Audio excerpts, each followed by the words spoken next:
I am a writer.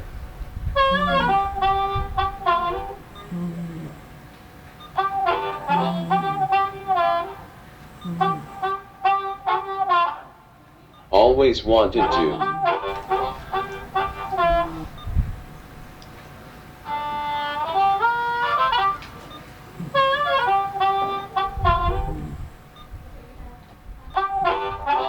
Wanted to learn to sing.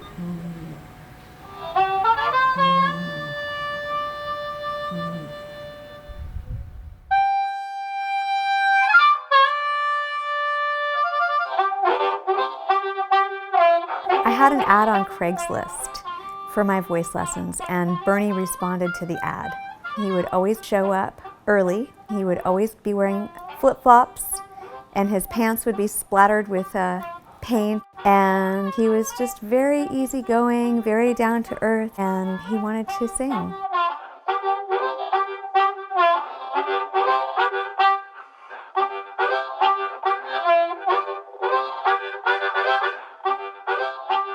He had always loved music, he had always played music, but he had never taken it seriously. And finally he decided he just wanted to take it to the next level, and that's when he contacted me.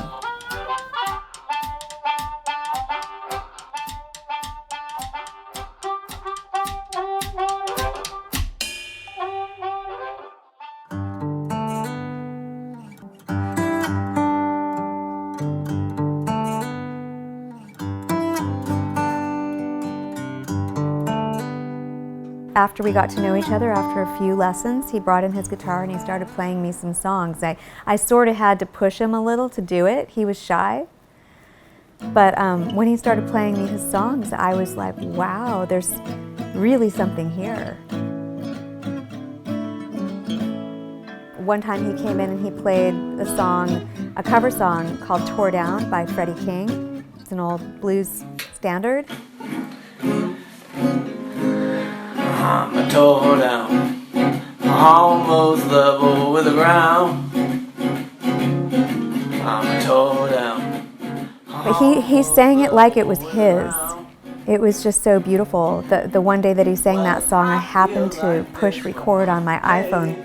It turned out that it was the only recording that was ever made of Bernie singing. To the river, jump in, my baby showed up and said, I will tell you when, well, I'm tore down. I was the first person to know something was wrong. The first symptom was his voice got raspy. First it was really, really raspy, and then it was non-existent.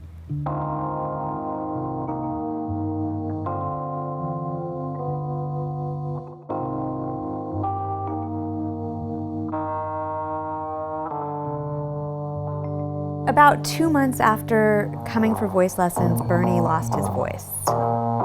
So what we did is we shifted the focus of our lessons from voice to songwriting.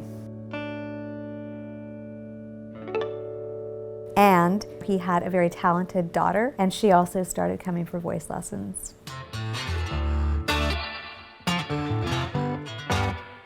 I saw that Bernie and Nicole had a very deep connection.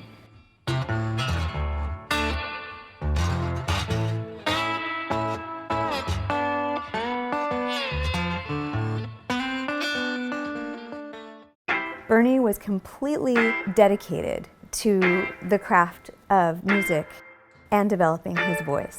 He started bringing in lyrics. Sometimes he would bring them to lessons, and other times he started mailing them to me. It's a very personal thing when you teach somebody how to sing and you help them with their songs. You get to know them because songs come from a deep place. So he shared with me about being a single father, and I shared some of my experience about being a single mom.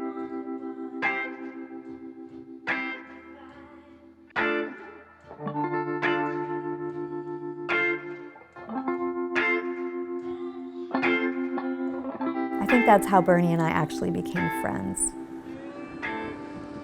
Neither one of us was especially alarmed. Bernie was healthy. He got up at 4 a.m. in the morning and he would go surfing.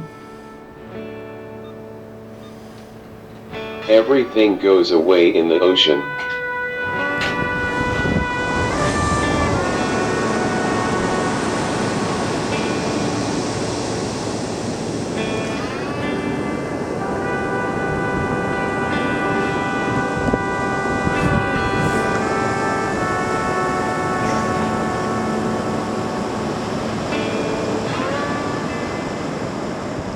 I started to notice that Bernie had other symptoms. He was having a hard time swallowing. He wouldn't drink water or eat food in front of anybody, and he was drooling.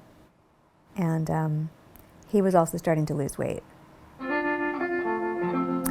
So when he saw the neurologist, they wanted to test him for ALS. That took a little while.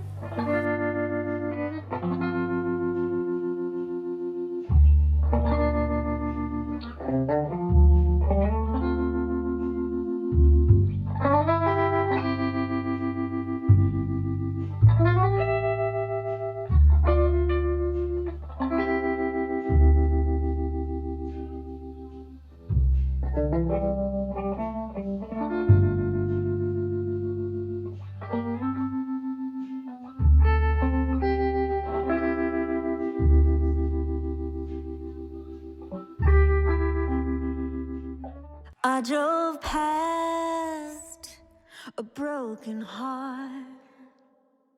I drove past. And then he told me, and I mean, it was devastating. Truly devastating.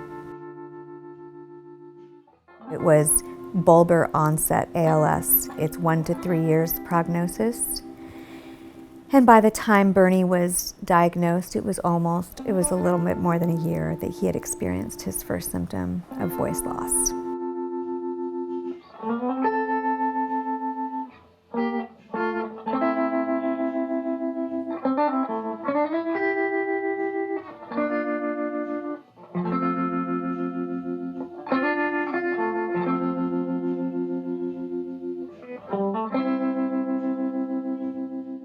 And I said, well, Bernie, what do you want to do with the time that you have? How do you want to use your time?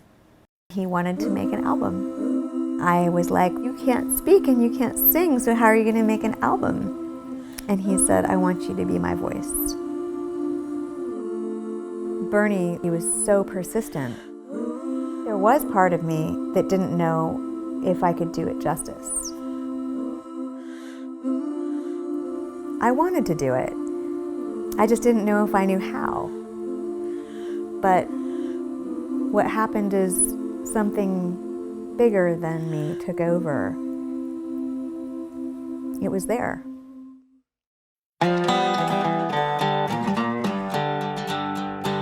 We would book studio time. It would be me and Bernie, Roger Rocha, Daniel Berkman, and David Simon Baker.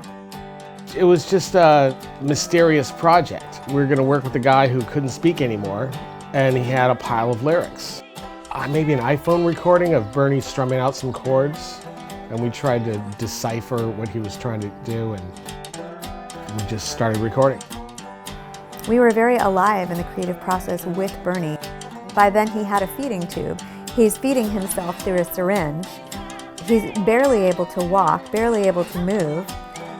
Though he couldn't speak, he was extremely instrumental in guiding our creative work. And he was like unapologetic, you know, it was like yes or no. And that was extremely helpful.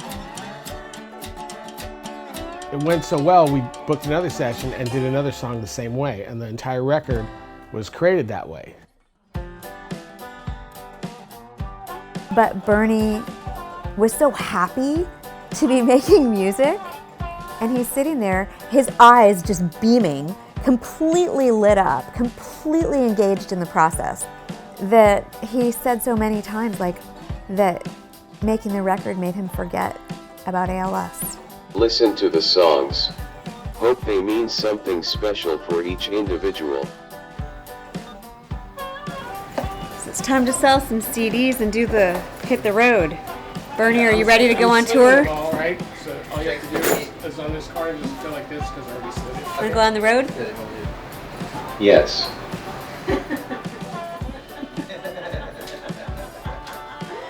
Family loves Nose song. Family loves the Nose song. We almost didn't even put that on there. Your niece Maddie came up with this idea? Me. Oh wait, you came up with it? It was Bernie's idea. It wasn't his niece's. It's brilliant. That's so rad. It looks so cool. It's so cool. If we could number these, one of 500, two of 500.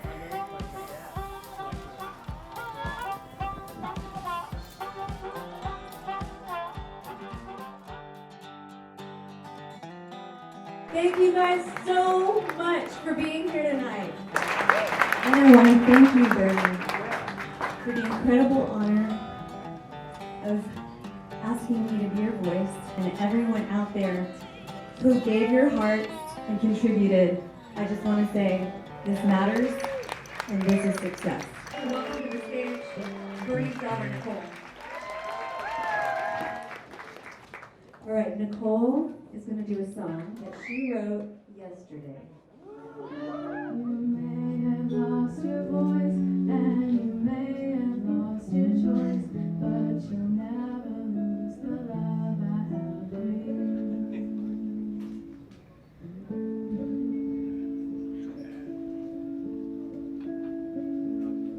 And I swear I'll be patient, for the days we had are gracious, and you will be forever in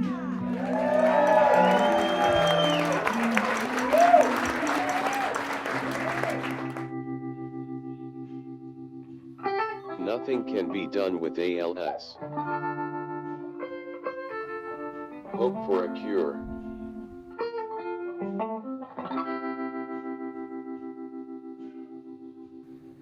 Live as long I can.